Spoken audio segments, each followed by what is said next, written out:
I think that the internet is going to be one of the major forces for reducing the role of government. The one thing that's missing, but that will soon be developed, is a reliable e-cash, a method whereby on the internet you can transfer funds from A to B without A knowing B or B knowing A. What is Bitcoin? What backs a Bitcoin? You put some of your money, real money, online, and it turns into Bitcoin. I don't even know why we call them coins, except that they call it coins in the name. I think Bitcoin has turned into a massive multiplayer online game where speculators are trying to out-speculate each other. Is it a means of exchange or an asset class? I see you taking my real dollars, and then you give me virtual money in return. Thanksgiving dinner, my grandmother asked me, what the heck is this Bitcoin stuff anyway, right? And I said to her, do you remember when Visa cards first came out? You were used to paying with cash or with a check, and then a Visa came out. It was this weird payment system that you didn't understand. And she said, yeah, I remember that. I said, well, Bitcoin is just the next evolution of another payment system. Bitcoin. By now, you've probably heard of it. The wild fluctuations in its price has gained the attention of the mainstream financial media. But Bitcoin is much more than just your average investment. Beneath all the hype and hysteria lies what could be the most important technology of our lifetimes. So what exactly is it?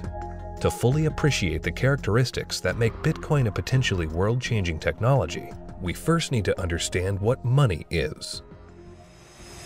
Currency started developing 6,000 to 9,000 years ago, some sort of medium of exchange, and people used something of value. Societies around the world, though, started to select gold and silver as their primary currency about 3,000 years ago, and then about 680 BC, they became money when they were minted into coins of equal weights. Governments started creating representative currencies where you deposit your gold and silver, or they have gold and silver in the treasury and they come out with notes that are basically a claim check on the gold. So they're supposed to be as good as gold because you can always convert them into gold. Throughout history, precious metals were chosen as money, not through government decree, but because of their unique features. Gold is rare, easily recognizable, portable, durable, and divisible. Above all, because gold is difficult to find and labor-intensive to mine, refine, and mint, it has always been perceived as a store of value.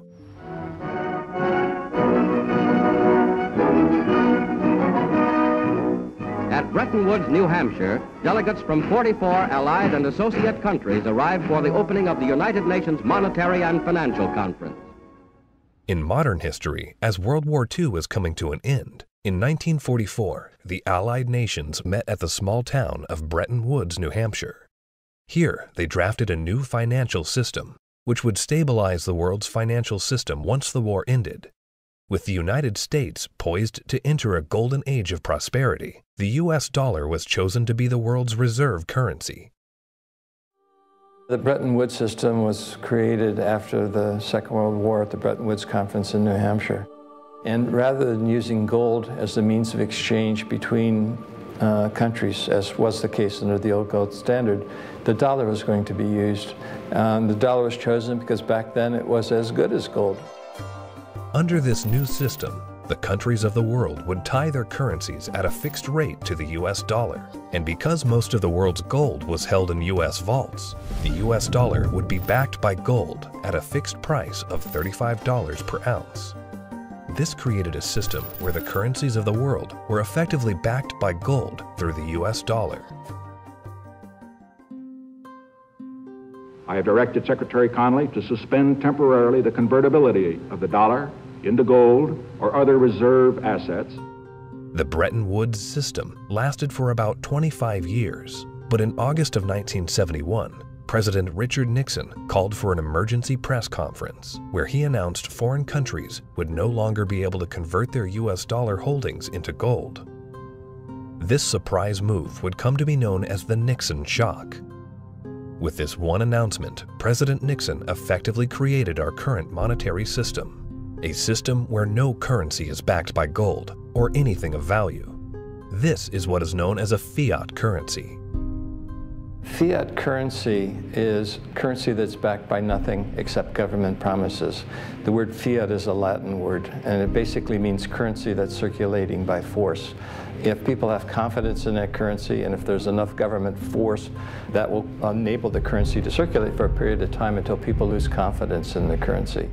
Money is a medium of exchange, and the way it has evolved is that it's always something of intrinsic value until the modern age, when the politicians say, well, we don't need anything of intrinsic value anymore. All we need is political decree. We can say this is money, this piece of paper is money. Now money has a new characteristic. But underneath it all, there's this same concept in place that nobody ever seems to challenge, and that is that governments have a right to declare something of no value to be money, and you must accept it. That's really the problem, and it's still the problem today. Without anything tangible backing the currencies we use today, governments around the world have been able to issue unlimited amounts of new currency without restraint. And with the advent of the digital age, currencies around the world are now digits in a global banking database. So what is Bitcoin? Well, simply put, it's a digital currency, much like the electronic currency we use today. But it's also the payment network which facilitates the transfer of this new digital currency from one person to another. Bitcoin's a new internet protocol that enables the transmission of value over a communications channel. You can think of it like being able to send a gold coin as easily as you send an email. You can send any amount of money to anyone in the world, anytime, can't be seized, can't be confiscated, can't be frozen. Very useful technology. So Bitcoin is a digital currency and it is a payment system. So it's a payment system in the same way that bank networks are, or PayPal. Those are all payment systems. But it's also a currency. So PayPal and banks use the dollar as their currency. The Bitcoin payment system uses Bitcoins as its currency. So they both have the same name. What is your opinion of disruptive digital currencies such as Bitcoin? If you're looking for the idea that a currency doesn't really have to be something physical, it can be something that's virtual, that's the system we already have. You know, and if you want it to be, I want a way to make payments electronically, that's, you know, credit cards. I mean, so exactly what it is that this thing is supposed to be doing that we don't already mostly do. Bitcoin is different from other fiat currencies in a couple ways, but not the way people think. So most people think it's different because it is a digital currency, but fiat currencies are also digital, right? So the dollar is a digital currency, the euro is a digital currency. They're all just ones and zeros in the banks of the world. So it's not that Bitcoin is digital that makes it unique. It's unique in that it cannot be created out of thin air. So dollars, euros, yen, these can all be created out of thin air by people who have permission to do so, which is generally a central bank. Bitcoin has no ability to create it out of thin air. So it is a scarce digital asset. Unlike the banking system we currently use, where bureaucrats meet behind closed doors and determine and regulate the supply of new currency, mathematics and cryptography are used to regulate the creation of new bitcoins. The Bitcoin network is decentralized, meaning that instead of transactions and account balances being stored on a central computer or database, Bitcoin's ledger of accounts, more commonly known as the blockchain, is distributed across tens of thousands of computers around the world. There's something called Napster. We all remember Napster. We could download music and movies from Napster, but after a while it got so big and popular, the government came in, shut it down because of copyright infringements. No more Napster, right? So then somebody created something called the BitTorrent network. What's this? This is a software people run on their computers that allows people to file share. So if you run the software, you can go to things like Pirate Bay or Views or BT Junkie, and you can download any music or any movies you want, and they can't stop it because it's not a centralized location. Well, Bitcoin is the currency that runs on the BitTorrent network. Why was gold and silver considered money for the last 4,000 years is because it took work and effort to make that nice, beautiful coin. They had to dig it out of the ground and refine it, and the crucibles and the furnaces, and stamp it into a nice, beautiful coin. And that took work. So you didn't have to trust anybody that they were going to work for you. The work was already done. Well, Bitcoin, proof of work, is the same thing, right? You have to hash away and solve all these math problems. You have to have the chips and the electricity and yada, yada, yada to create a Bitcoin. It would cost today about $800 to make a Bitcoin. I believe that Bitcoin has multiple levels of intrinsic value. The properties like being unconfiscatable, properties like this censorship-resistant value transfer that no one can stop you from sending. More importantly, what gives it intrinsic value is the productive capacity and the brain power of some of the brightest developers in the world that have chosen to work on this open source protocol. And this productive capacity of some of the brightest minds that are building it is what truly gives it value. All Bitcoin transactions are cryptographically verified by thousands of computers on the Bitcoin network. These very powerful computers, known as miners, expend a massive amount of energy and processing power to verify the integrity of each and every transaction. So the miners basically validate transactions. All these transactions are flying around, and they have not yet been formally vetted by the network. If the miner believes the transactions are valid, it will put them in the block, and the block then becomes part of the blockchain. And over time, that becomes the record of truth. And so what that means is that if you receive Bitcoin and a few blocks happen after you receive it, no one can ever take that money away from you because the blocks have been stuck into the blockchain, they can't be reversed, and you know that the money is truly yours. The decentralized nature of the Bitcoin network eliminates a single point of failure and makes it impossible to be hacked or to be shut down. Bitcoin transactions are transmitted peer-to-peer without the need for a third party, meaning that the user is in complete control of their money. It's impossible to be shut down. That's the beautiful thing about it. There is no place, there is no Bitcoin place. You can't shoot Bitcoin. It has no center of gravity, it has no headquarters, you can't shut it down. The only way you could is to shut off the internet. Your average person has absolutely no idea how their email works, but it works, and that's all that really matters. And Bitcoin's very similar to that. But as far as what I would do to tell people or describe to people who don't know about Bitcoin what it is, I would say it's a form of money that you can just use on your phone or your computer in today's digital age where everyone's on the internet. That is much faster to send than most of the banks. And it has, for at least since its inception in 2009, risen in value. For new users, the inner workings of Bitcoin can be quite complex and daunting. But what's important is how this revolutionary technology changes how money is transferred globally.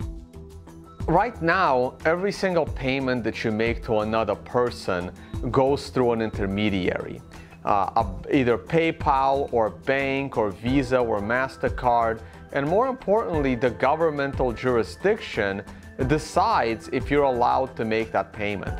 That payment could be stopped halfway through, and then you have to try and get your money back.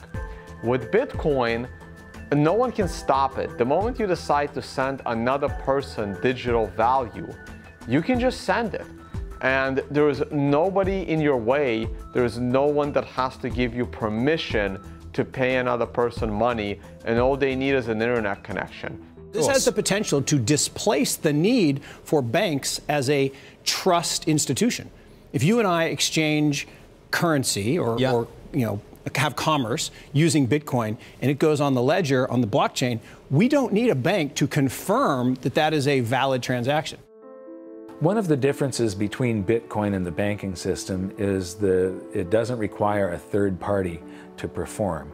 When you make a deposit into a checking account or a savings account, you are actually loaning the bank your currency. They now have title to it, and they have a liability on their books to pay you back one day, but they get to do anything they want with it. And you have this intermediary, this third party, counterparty that has to perform for you to be able to get your currency back.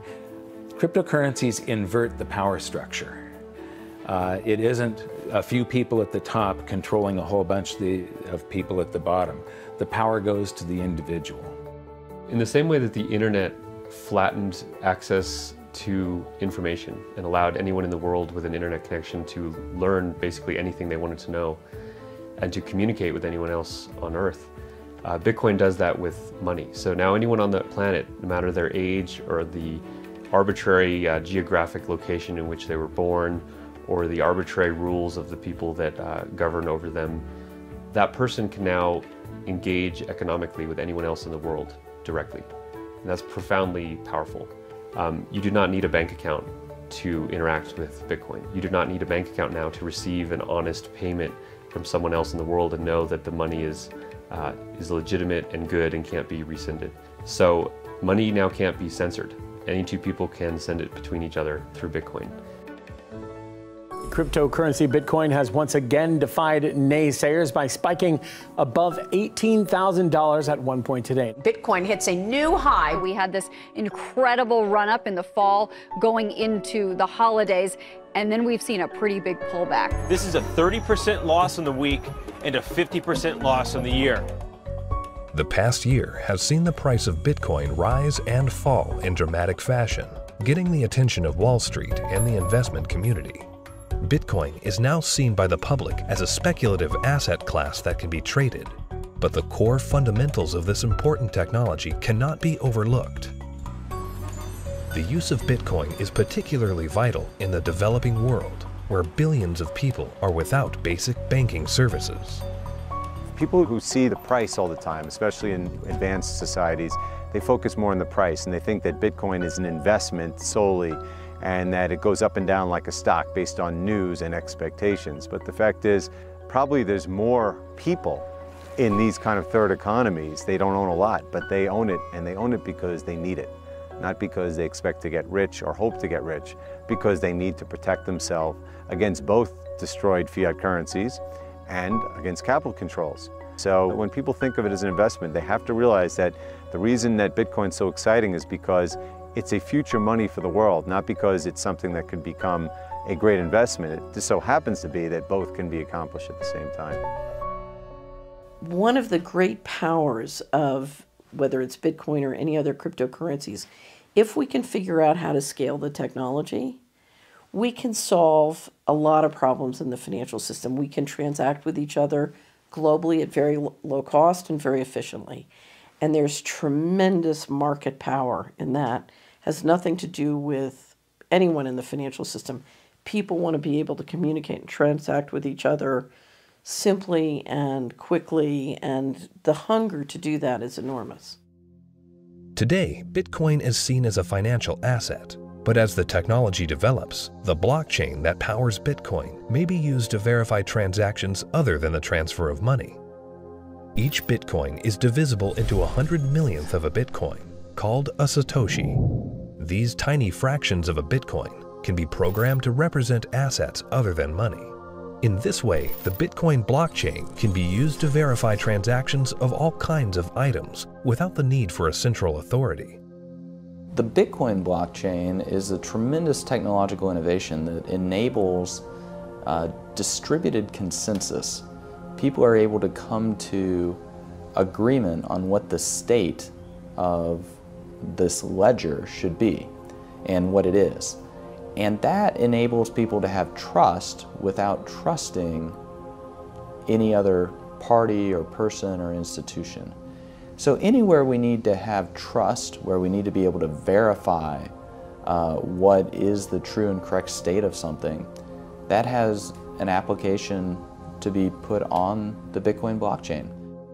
For 6,000 years of recorded history, we've always had this problem when we want to engage in consensual exchange. That is, if we're strangers, can I trust you? And what's happening with Bitcoin and the blockchain, the technology that powers Bitcoin, is it's now possible for us to have trustworthy exchange without those third parties. The trust is built in through the cryptography. That guarantees the exchange of value. Well, that means that there's this technology that is as disruptive as the internet was to publishing, but this is disruptive to these 100 different institutions that really are the glue that pull society together. You know, everything from as mundane as notary publics to the land titling, to coining money, to voting. All kinds of these things are going to be recreated in the blockchain in a way that we will finally be able to fully trust. But what that means is what we've seen technology do to lots of private industries is now going to start doing to government function. The thing for me is understanding the implications of what this is. You can take 100 million bits of a Bitcoin. Each bit is called a Satoshi, right? And you can program that to be anything of value. It can represent titles to automobiles or real estate or diamonds or gold or votes in elections. Anything of value can now be digitized and tokenized, put up on the blockchain, and transacted, can be sent across the internet without having to go through a trusted third party. I think the blockchain and Bitcoin is going to change the world. I think it's going to change everything in terms of protecting people's identities, allowing people to own property. Bitcoin's for the 2 billion people that don't have bank accounts, the 5 billion people that can't prove they exist. They don't have title to real estate and stuff. That's what Bitcoin's going to change the most for those people, is because, you know, they're going to jump from the third world to the first world. It's really going to revolutionize Latin America, Africa, Southeast Asia, where people can finally now own real estate. We can have a transparent election that can't be hacked. Imagine. That's going to change the world in and of itself. Tempers are beginning to flare. These people have already been in queue for more than 3 hours now. Carrying currency notes, the government suddenly banned on Tuesday night. Because anyone can start using Bitcoin by simply installing an app on their phone, Bitcoin can be used by the developing world to protect their wealth from unstable currencies and government control. We're seeing it behave as a crisis currency in Venezuela, in Nigeria, in Zimbabwe. When these countries can't get a grasp on their own monetary policy, people flood to Bitcoin. The fate of the unbanked and underbanked population no longer lies in the hands of corrupt governments, centrally planned economies, and central banks. There's a new option, a plan B. Personally, I live in the United States, and a lot of people in the U.S. get bank accounts very easily, have credit cards, debit cards, and all of that, and they don't find that there are too many frictions and pain points. But in a country like India, there are 233 million individuals who are unbanked, who don't have access to a traditional financial infrastructure, and so they're operating cash payment to cash payment. But Bitcoin has become a game changer. So individuals, in essence, can hold on to it, they can spend it, they can transfer it internationally. There are so many use cases. Currently, Bitcoin transactions can sometimes carry a significant fee, making it unsuitable for use for small transactions. But Bitcoin is programmable money, meaning that new layers and technologies can be integrated into it. In the near future, one such development, called the Lightning Network, will help reduce the cost of Bitcoin transactions. At the moment, Bitcoin is actually suffering from being too popular. One of the challenges that Bitcoin has is every transaction needs computational power to process. So at the moment, Bitcoin can settle about 4 to 7 transactions a second.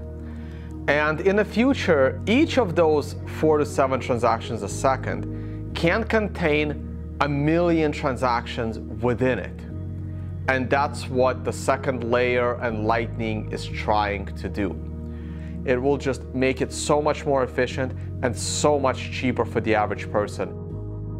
The integration of the Lightning Network into the Bitcoin protocol will scale Bitcoin into a fast, cheap, and efficient payment system. Once implemented, this will have enormous implications for the developing world. One of the stumbling blocks to doing international business is the payment system. And to be honest, if you're taking credit cards from some countries, those countries are so associated with fraud that your rates on all credit cards you take just become astronomical, and it becomes prohibitive. Something like 33% of the credit card transactions coming out of Africa are fraudulent. So nobody wants to take business from Africa. It's just too risky.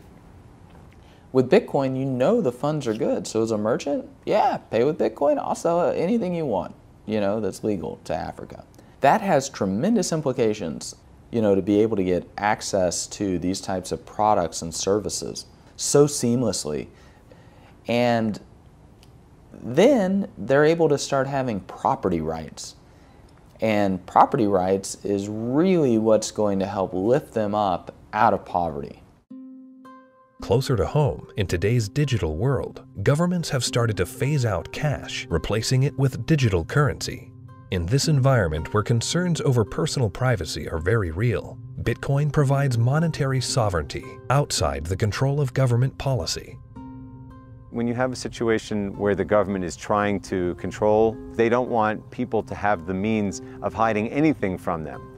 Not just from a tax standpoint, they want to know what everyone's doing in Big Brother fashion. So, the way that I look at Bitcoin is it's the ultimate monetary weapon that the people have never had in history. Every government in the world wants to go cashless. One of the reasons is that in a cashless society, you are not able to exit the banking system.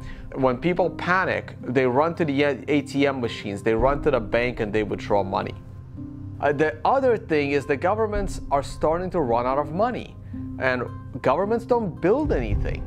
They just use other people's money. So they are treating everyone as a tax evader.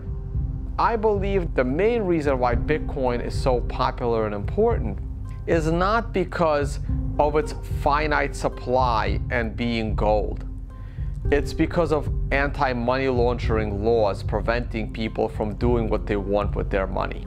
One of the main functions of government is to create currency. Bitcoin is successful only because of its potential for circumvention, lack of oversight. So it seems to me it ought to be outlawed. It doesn't serve any socially useful function. As to whether or not Bitcoin is illegal or should be seen to be illegal, cash has been used for a whole heck of a lot more illegal things than Bitcoin has through the years, and still is today. Cash is untraceable. It's easily transportable.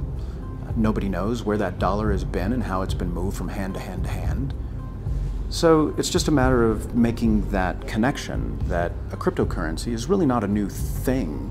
It's just a different version in a digital form of something that's existed in our society and legal structures for millennia.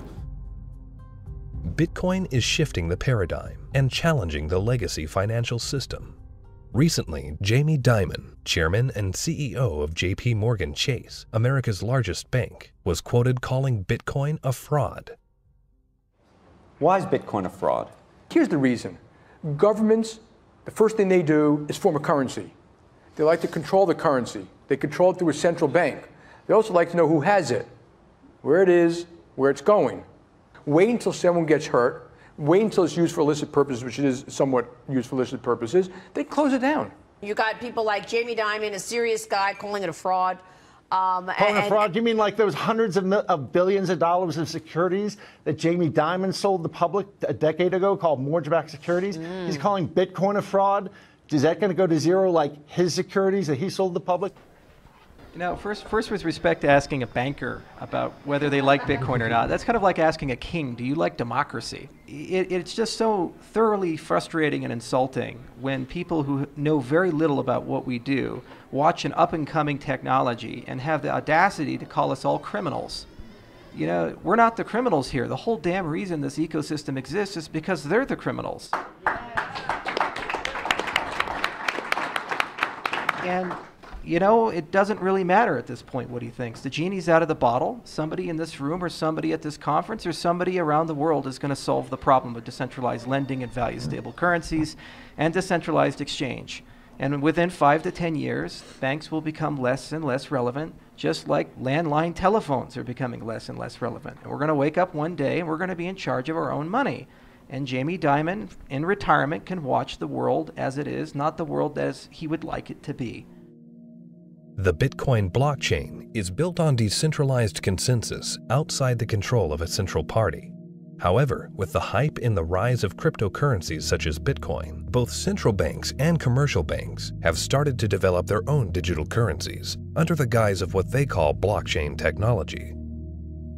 My big fear is that what is going to happen is blockchain technology will be adopted by governments, and fiat national currencies will be run on blockchain technologies, and the whole monetary system globally will eventually become cashless. And at that point, if it's centralized and there's an entity that runs the blockchain, they can lock you out of it if they don't like what you're doing, and they can trace everything that you do. Every transaction, everywhere you go, will be recorded. And so, you know, if we're not careful, this has the ability to enslave us or free us. I think blockchain or any kind of open ledger distributive database will have a tremendous impact on our world. My fear is that, and this is used to centralize, digital technology gives a banker the ability to put a chip in you, to tax you whenever they want, to interface with a money system with you physically, and to perfect the collateral. So I love the innovation, and the question for all of us is, how can we innovate and make the financial system more efficient and do it in a way at the same time where we distribute the power lines in the political system? The blockchain is a technology, which is a good technology. We actually use it. It will be used for a lot of different things. God bless the blockchain. Cryptocurrencies and digital currencies, you know, I think are also fine. You know, JP Morgan moves $6 trillion around the world every day. We don't do it in cash. It's done digitally. Yeah. If it can be done digitally with the blockchain, so be it. But it'll still be a dollar cryptocurrency. A majority of the people are using the word blockchain, and they don't really care whether it has this decentralized mining. The government is going to just have a digital representation of the dollar. They can call it a blockchain, but there's not going to be mining. There's not going to be decentralization. It's going to be a centralized coin.